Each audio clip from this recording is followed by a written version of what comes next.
Llegó el momento de dialogar, de decir las cosas claras, tal y como son. Esto es Desde Mérida, un programa para platicar de temas sociales, políticos y económicos que interesan a nuestra ciudad, a nuestro estado y al país. Noticieros Cadena Raza presenta Desde Mérida con Bernardo Orlais y Rodrigo Menéndez. Desde Mérida, comenzamos. Muy buenos días, estamos transmitiendo desde Mérida para todos los radioescuchas de W Radio en el 90.9 de FM. El día de hoy se encuentran con nosotros en el estudio el empresario Ricardo Dager y el periodista Manuel Tray. Saludo a mi amigo y colega Rodrigo Menéndez. Rodrigo, buenos días. Muy buenos días, Bernardo, muy buenos días a todos ustedes. Manuel y Ricardo, muy buenos días. Buenos días. Pues hoy se cumplen 8 años de que falleció el exgobernador Víctor Cervera Pacheco. Y qué mejor que tener a dos amigos de él acá. Un empresario como Ricardo Dager, que fue secretario de Estado durante el gobierno de Cervera, fue candidato a la alcaldía con el gobernador, cuando él fue candidato a gobernador. Y bueno, Manuel Triay, que fue amigo de Cervera, hoy sí que de innumerables anécdotas, ¿no? Algunas, no tantas tampoco. Nada. Ricardo, te iba yo a preguntar, ¿cómo era Cervera el político, el funcionario? Muy buenos días, Rodrigo. Antes que nada, muchas gracias por esta invitación, igual que a Bernardo y Manuel, gusto en saludarte de nueva cuenta y a todos los que hacen el favor de escucharnos el día de hoy. Realmente es interesante la figura de Víctor Cervera y más en el aspecto político, como tú señalabas. Era un hombre dedicado de tiempo completo a cumplir su compromiso social. Él era una persona que tenía en la sangre, que tenía muy metido el sentimiento de apoyar, de ayudar y de buscar cualquier estrategia que permita que los yucatecos en lo particular y los mexicanos en lo general salgan adelante. Lo demostró como diputado local, como presidente municipal de Mérida, como diputado federal, como senador de la República, como líder de la CNC nacional, como secretario de la Reforma Agraria y luego como gobernador interino primero, gobernador interino y luego gobernador constitucional de Yucatán. Toda una vida dedicada al servicio, dedicada a apoyar a todos los que lo necesitaban y lo requerían. Era un compromiso completo de su parte. Un servidor como presidente de la Cámara de Comercio local y después como presidente de la Confederación de Cámaras de Comercio. Te toca cuando él era secretario de Estado con Salinas y tú eras presidente de la Concanaco, ¿no? Efectivamente, ¿no? ¿Es ahí cuando lo conoces? No, antes cuando fui presidente de la Cámara de Comercio local de Mérida y él fue gobernador interino. Su último año fue mi primer año como presidente de la Cámara. Yo nunca había tenido tratos mayores con funcionarios públicos, pero sí me llamó mucho la atención ese compromiso, esa atención de resolver todo lo que se le planteara. No había vez que le llamara y no contestara el teléfono o se reportara si en ese momento estaba ocupado o no estuviera en Palacio. Siempre fue así durante el año que coincidimos. Sí era ese mito de que trabajaba 24 horas. Pues 24 seguramente no, claro, pero sí en 26. Aquel entonces trabajaba hasta las 2 o 3 de la mañana. Recuerdo una vez tenía que plantearle un proyecto para un evento que realizamos que se llamó Congreso Empresarial Peninsular. Y tenía que planteárselo porque quería invitarlo a la inauguración y tenía rueda de prensa a las 10 de la mañana y no había podido hablar con él porque yo había estado muy ocupado. Así que lo alcancé a las 2:30 de la mañana, estaba saliendo de Palacio y lo alcancé en la puerta de lo que era el Louvre. Ahí bajó su camioneta y nos paramos a platicar a esa hora, explicarle el proyecto que traíamos, que iba yo a anunciar unas horas después y que le pedía que me confirmara su asistencia a la inauguración, lo que desde luego confirmó y por supuesto asistió. Así era él, era un gobernante de tiempo completo, no escatimaba ni un minuto del tiempo, ni un minuto de su vida para atender y resolver los problemas que se le plantearan. Un solo detalle quiero comentarte, ya siendo yo, muchos años después, secretario de Desarrollo Industrial y Comercial en su gobierno, que ya que tuvo él la amabilidad de nombrarme para este puesto. Usualmente yo a Palacio a las 10 de la noche, 10:30, 11, para ver los pendientes que tuviéramos que desahogar. Y me retiraba como a las 12 de la noche, más o menos. Y en ese momento él levantaba el teléfono y le decía al profesor Flores, al siempre ahí presente Jorge Flores, profesor, páseme la lista y que empiecen a pasar. A la segunda vez que lo escuché, cuando salgo pregunto, ¿qué lista es? Por curioso. Ajá. Y me dijo, son las personas que vinieron durante el día, se estuvieron anotando para hablar con el gobernador y cuando terminaba de desahogar los asuntos de Estado, Empezaba a recibir a las personas, a ver qué problema en lo personal tenía cada quien.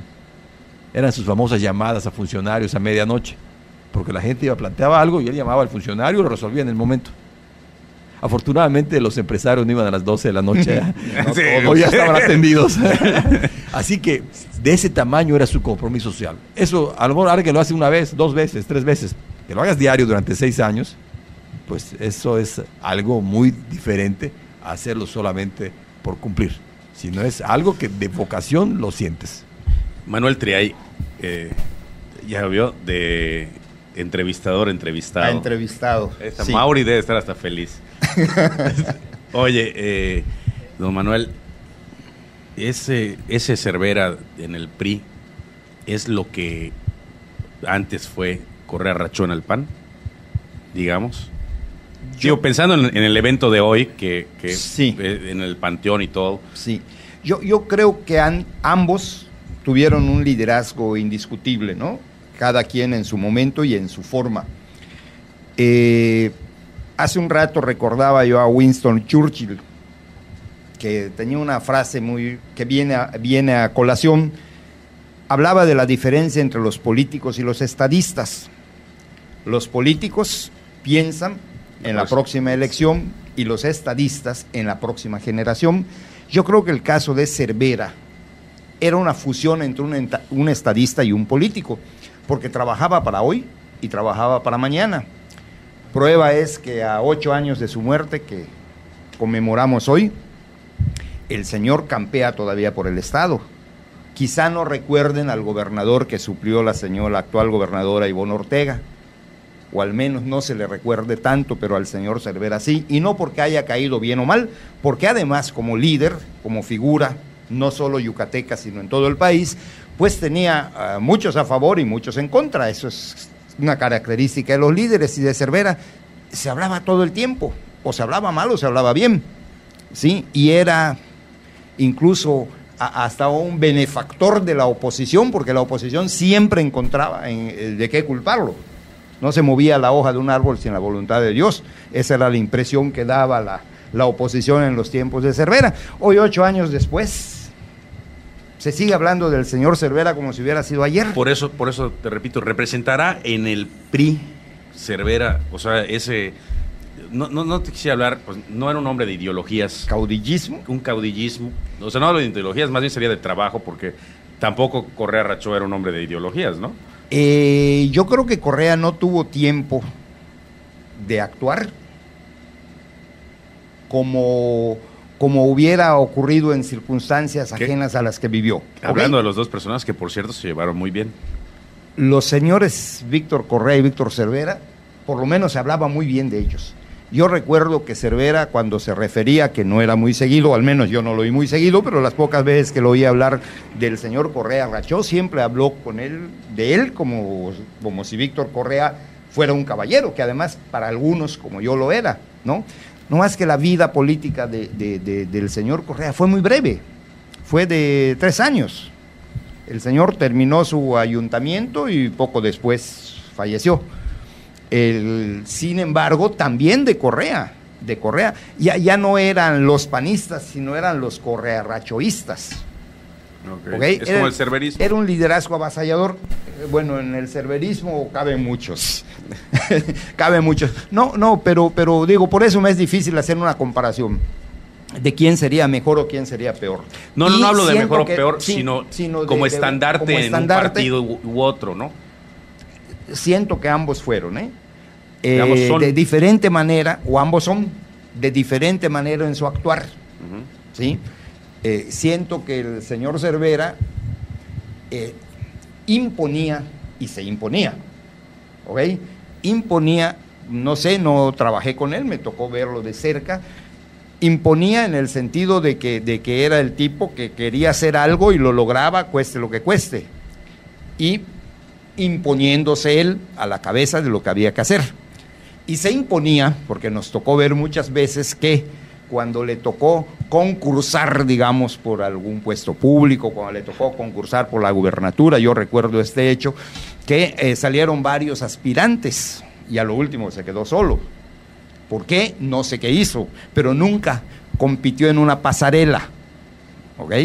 Quizá porque tenía una estructura... a lo mejor compitió cuando estaba más chavo, ¿no? A lo mejor, después... pero tenía una estructura Cervera que manejaba mucho. Política. ¿no? Política. Y como todo ser humano, tenía grandes virtudes y tenía grandes defectos. Solo no hierra el que no hace nada. Y él hacía mucho. O sea que sus errores también es comprensible que hubieran sido muchos. ¿Cuáles serían sus errores? Ahora me agarraste defectos. Así en curva. Va a decir, no, bueno, realmente no tenía muchos. No se le notaban, ¿no? Desaparecían. Sí.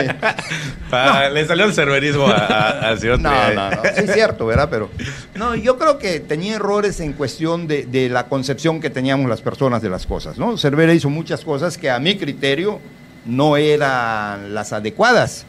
Gracias a Dios para Yucatán, porque si hubieran hecho lo que yo pensaba, quizás les hubiera ido no mal, peor, ¿no? Pero había formas, había conceptos. Yo recuerdo que una discusión que tuve con el señor Cervera, estas cosas no deben salir, pero ya me metí. Nadie lo Una discusión que tuve con el señor Cervera en casa de ustedes, en mi casa, fue que yo le reclamaba que no dejaba espacios, ¿sí? Él cubría todo. Y me decía, mira, de que yo deje que en el pueblo el cura o el doctor hagan lo que les conviene o pongan a quien les conviene, mejor lo hago yo. Y le decía que con esa mentalidad yo no iba a ningún lado. Tú tenías que dejar, lo que tenías que hacer era educar para que ni él ni tú pusieran. Pero él decía, es que hay que actuar hoy. Pues esa suena lógico, pero yo no lo comparto. Y pragmático también, o sea, y el pragmatismo muchas veces trae soluciones, ¿no? Cuando hay tantos problemas, tantas deficiencias y tantos retrasos, sí, tener un líder que de repente te dice vamos para allá y empuja a todos, ayuda. Bueno, particularmente en el caso de México, México así ha crecido con liderazgos así. A México no le gusta que le digan, es por ejemplo cuando el PRI, hablando específicamente del PRI, no tenía líder, digamos, no había salido la precandidatura de Peña Nieto o algo, cada quien hacía lo que quería y estaba la cosa así medio en veremos. Ya cuando salió Peña Nieto y dijo, es por acá, ya nadie se equivocaba, decían, sí, todos por acá. Les gusta además que les digan, no solamente a los priistas, creo que a todos los mexicanos les gusta de alguna manera. Sí, es un comentario, creo que partiendo de la explicación que tú diste a nivel nacional, coincido plenamente con ello. Del llamado presidencialismo imperial pasamos a una anarquía total. Hoy, totalmente, los 32 gobernadores son virreyes. Son reyes feudales. Virreyes dependían del rey. Así es. Estos son reyes feudales. Y estamos viendo en todos los estados situaciones que a lo mejor no compartimos en aras al dejar ser. Entonces creo que es importante tener una ponderación de ambas vertientes para buscar lo mejor para el país desde el punto de vista pragmático. Pero además, ya en el plano particular, sí es importante comentar que cuando don Víctor Cervera llega a la gubernatura de Yucatán el 1 de agosto de 1995, que fue el último puesto público que desempeñó, que por cierto, maravillosamente bien, encontró un estado inmerso en una profunda crisis complicada. ¿Por qué llama complicada? Porque sumado al problema local del estado, que venía de la reordenación enequenera, donde en la práctica el gobierno federal se salió del proceso de cultivo y procesamiento de Enequén al abandonar el presupuesto que tenía al quitar el presupuesto que se repartía entre todos los secretarios del estado y abandonar también las plantas industriales. Yucatán se vio inmerso en una crisis económica propia, en la cual se montó con la crisis económica nacional del 94 y 95. Entonces llega don Víctor a un gobierno donde en ese primer semestre de 1995 se habían perdido 40,000 empleos formales de 166,000. O sea, la cuarta parte de la población no tenía trabajo. De la población económicamente activa formalmente, estaba sin trabajo. Llega un estado en esas condiciones y circunstancias. No era, creo yo, el momento de decir que cada quien haga lo que considere. No, había que buscar con dinamismo, con estrategia, fijar metas, fijar rumbo y con esto provocar que toda la sociedad cambie su estilo de vida, cambie su forma de ver las cosas y se una para trabajar hacia un mismo fin. Es un dato que lo dices así de manera muy fácil, pero es la impactante. Cuarta parte es altísimo. Si no, como dice acá el señor Dager, la cuarta parte de los que tenían trabajo. La maestra agarra el control del país. Digo, el maestro, el que sea, ¿no?